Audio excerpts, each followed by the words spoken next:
Okay, picture this. It's the 1920s, Hollywood. It's not just glamorous, it's basically the Wild West of filmmaking. I mean, this is a town built on dreams, sure, but underneath it all, it's run on money, power, and a ton of scandal. And then, in 1922, a single gunshot in the dead of night, well, it threatened to blow the lid off the whole thing. Those words, can you imagine? That's a valet screaming his lungs out in a quiet LA courtyard. And what he's announcing is a murder that's about to become one of Hollywood's biggest, most infamous scandals. I'm talking a scandal so huge, people say it changed movies forever.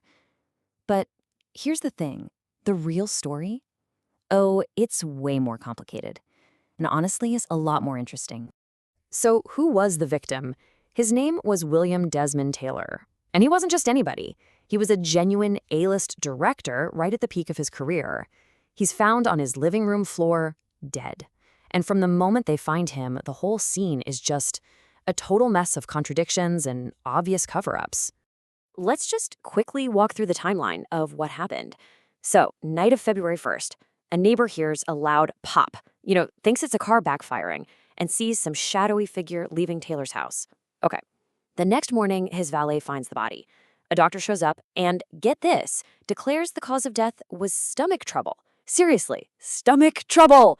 But then a studio fixer shows up. One of those guys they paid to make scandals just disappear. He rolls the body over, and yep, there it is. The real cause of death, a bullet hole right under his arm. And the crime scene itself was just bizarre. I mean, this was definitely not a robbery. He had cash in his pocket, a diamond ring on his finger, all untouched. So what did the police find? Well, they found photos of two really famous actresses.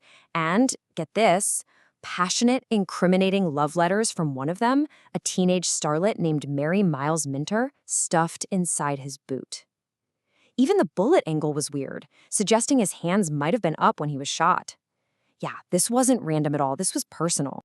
So this murder, plus a couple of other huge scandals, creates this massive media firestorm. And this is what fuels the story we've all probably heard. The story that explains why old Hollywood movies are so, clean. Right, so the popular story goes something like this. Hollywood in the early 20s was just completely out of control. It was this den of orgies, drugs, murder, the whole shebang. The public was absolutely horrified, right? So to save itself from all this moral outrage and maybe even government censorship, the industry decided it had to clean up its act.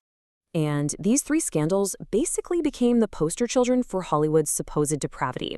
You had the Fatty Arbuckle trial in 21, a super famous comedian accused of this horrific crime. Then you've got the Taylor murder we were just talking about. And right after that, the tragic death of heartthrob Wallace Reed from a drug addiction. It was, a total perfect storm of bad PR. And look, it's a really compelling story, right? It makes total sense. But what if it's not actually true?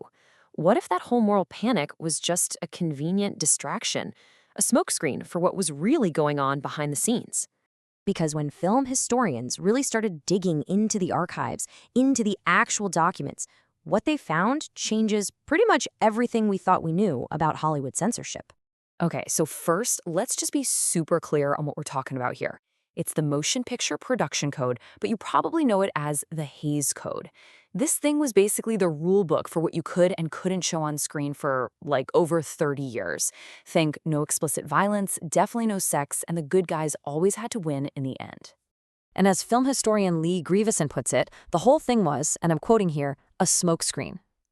His argument is that the studios basically created this loud public distraction about morality to hide what they were really worried about.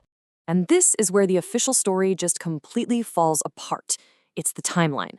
The industry's self-regulation body, the Hays Office, was actually formed in January 1922. William Desmond Taylor wasn't murdered until February. Wallace Reed didn't die for another whole year. So think about that. The industry started policing itself before two of the three big scandals that were supposed to have caused it even happened. That doesn't add up. So, if it wasn't about public morality, what was it about? Well, the answer, as it so often is in Hollywood, is money. Plain and simple. Cold, hard cash. And this really breaks it down perfectly. You have the myth on one side. Celebrity scandals create a moral panic. But then you have the reality. The studios were already panicking, but about something else entirely. See, they weren't trying to protect public morals. They were trying to protect their profits and their monopoly. So what were the real threats to their bottom line? Well, for starters, you had dozens of different state and city censorship boards just randomly chopping scenes out of their movies. A film that was perfectly fine in New York could get totally butchered in Ohio, which makes for a really unpredictable product, right? Then there was a growing movement for a national, federal censorship board. That was a huge threat, but the biggest fear of all? Antitrust laws. The government was sniffing around, investigating the studios for being an illegal monopoly because, well, they were. They controlled everything from production to distribution to the theaters you bought your ticket in. So when you look at it that way, creating the Hayes Office wasn't some big moral crusade. It was a brilliant, calculated corporate strategy. They were basically saying, hey, government, don't worry about us. We'll police ourselves. And by doing that, they hope to keep federal regulators out of their business. And maybe more importantly, away from their financial books. The scandals, they were just really, really useful PR to sell the whole thing to the public. And once you understand that, it totally reframes how you look at classic Hollywood, doesn't it?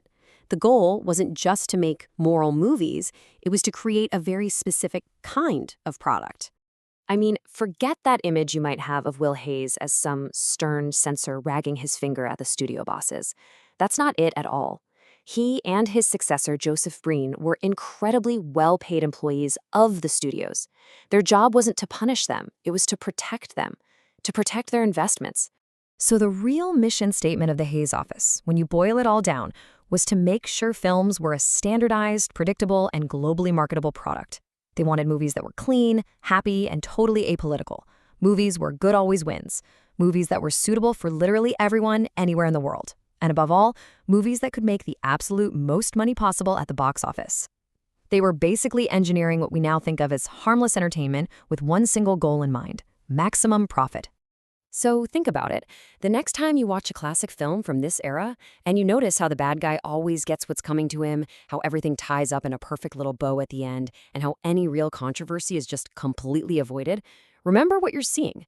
You're not just watching a story. You're watching a carefully engineered product, one that was shaped not by a moral panic, but by a cold, calculated business decision to protect a Hollywood empire. Kind of makes you wonder what else is hiding in plain sight, doesn't it?